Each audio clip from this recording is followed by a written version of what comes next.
Rusame reader, Crow Song! And today I will be reading to you from Black Coffee by MysterySaviour.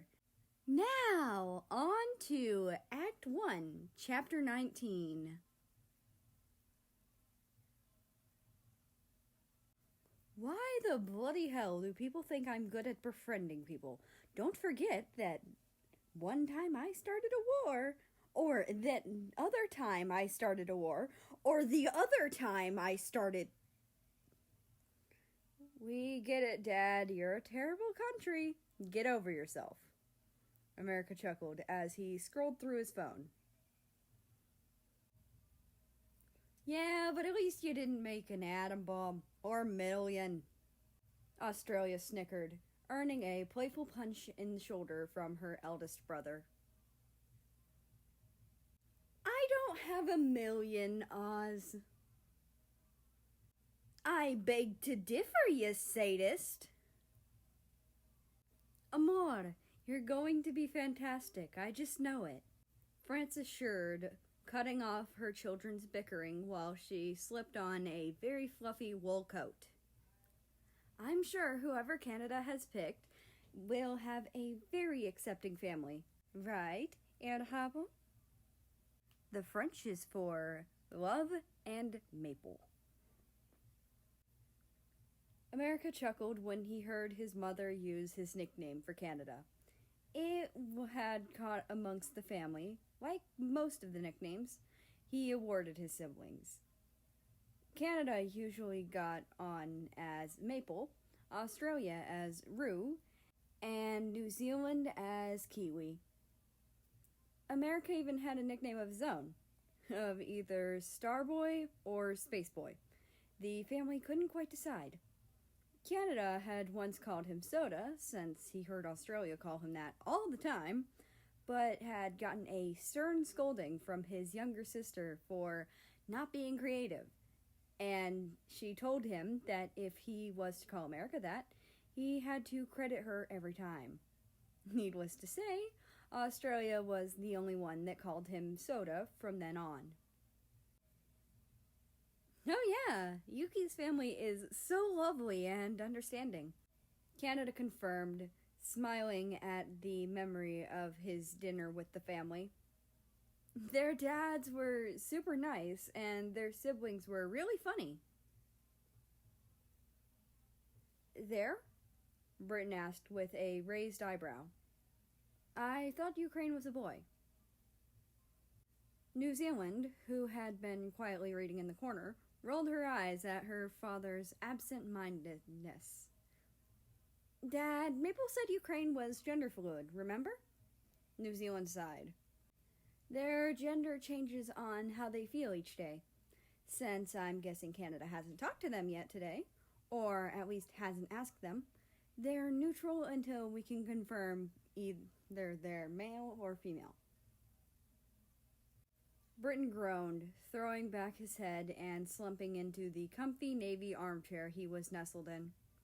Goodness gracious, when I was younger, if you wanted to be different, you had to change your hair color. Now, kids change their gender.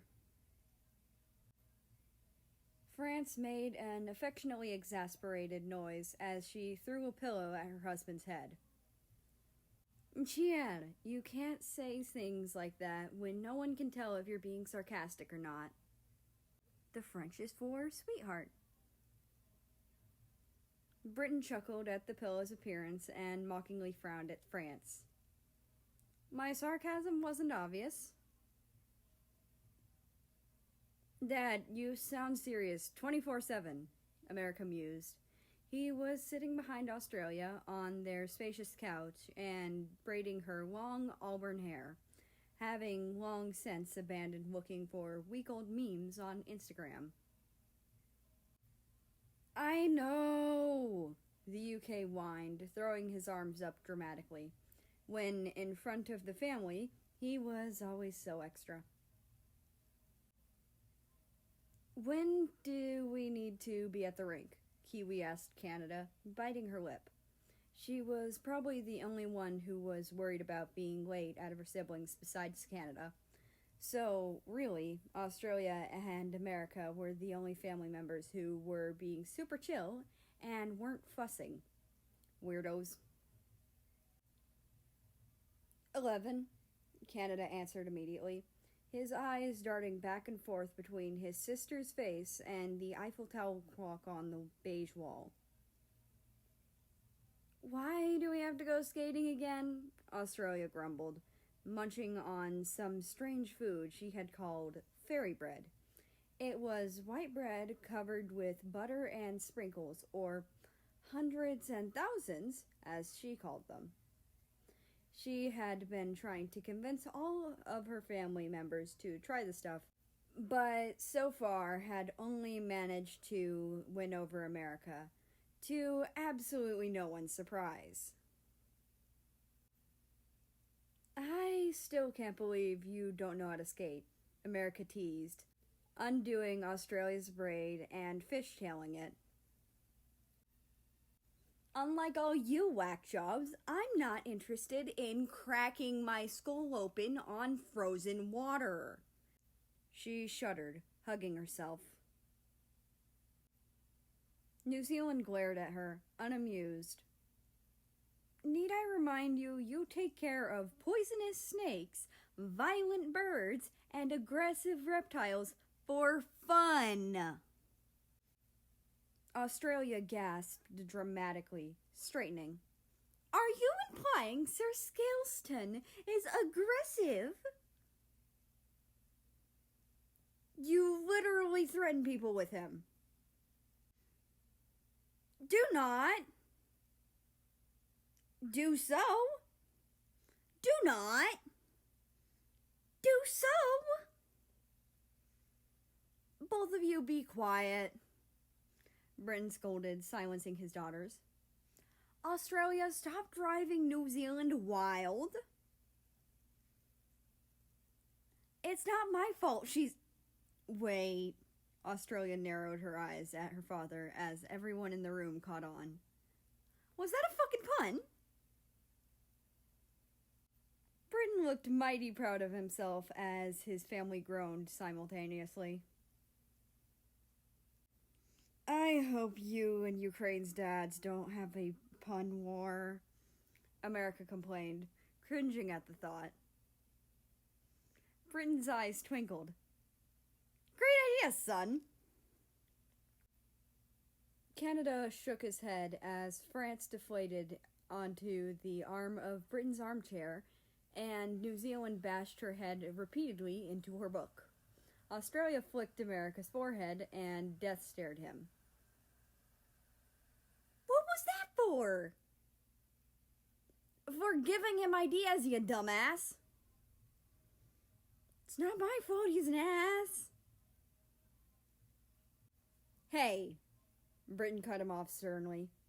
Just because it's true doesn't mean you should say it.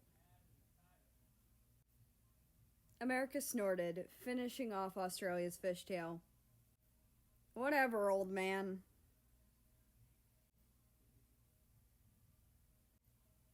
I regret this already. All of you are off your fucking rockers. You're just annoyed because it's cold. America waved off, drawing in Australia with an arm over her shoulders. Australia glared at him. Get that arm off of me before I shank you. With what? An ice skate? Great idea! Australia grinned evilly, holding up one of her ice skates and chasing after an already running America. Guys, stop trying to kill each other for like a second, Canada groaned, grabbing the collar of both America and Australia's shirts to keep them apart. We need to make a good impression. Don't worry, Bravo, we got this, America boasted, patting Canada on the head to feel more like the older brother he was, even though he was shorter. We're super charming. Yeah, Australia grinned, holding up the ice skate she had tried to impale America with. Canada glared at them both, very unamused. But before he could get a word out, he heard someone cheerfully call his name. The whole family turned to the origin of the noise, and only one of them was surprised at the sight. Ukraine ran up to her boyfriend and hugged him warmly, causing him to let go of his squabbling siblings. He returned the gesture and stepped back to admire her, knowing Ukraine was a her today by her long flowing blonde hair cascading down her shoulders, the navy blue dyed strip matching the sweater that clung to her feminine body, and the blue glasses that framed her face. She also had on a pair of black leggings and comfy-looking caramel Ugg boots that would soon be traded for the white ice skates in her hand. "Wow, you look stunning," Canada cooed, drawing her in for another hug, before pulling away with a frown. "But won't you get cold?" Ukraine rolled her eyes playfully and booped him on the nose with a smirk. "Nada, you worry too much." The rest of Ukraine's family arrived in tow, albeit slower. Sophie was wearing a cute gray Eskimo jumper with sweatpants and a gray ushanka that Russia had gifted him earlier that morning. Nazi, who was holding his left hand, had a warm beige winter coat and jeans. USSR, who was holding Sophie's right hand, was wearing a fluffy chocolate-colored winter coat and jeans, as well as his ushanka, of course. Belarus had a hand-woven pastel yellow sweater and black leggings like her sister, and Kazakhstan had a long-sleeved shirt with intricate, colorful patterns and dark blue denim jeans. They all held their own personal pairs of ice skates, so it was clear they had experience.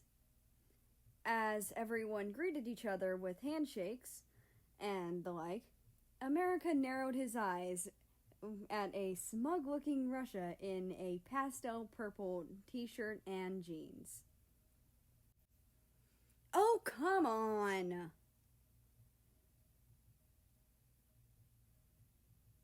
And that's the end of this chapter. I hope you enjoyed it. Anyway, I'd like to invite you to join the Discord, which is linked down in the description below. That being said, I hope you have a nice rest of your day, night, or whatever it is for you. Just enjoy your time. And I will see you tomorrow.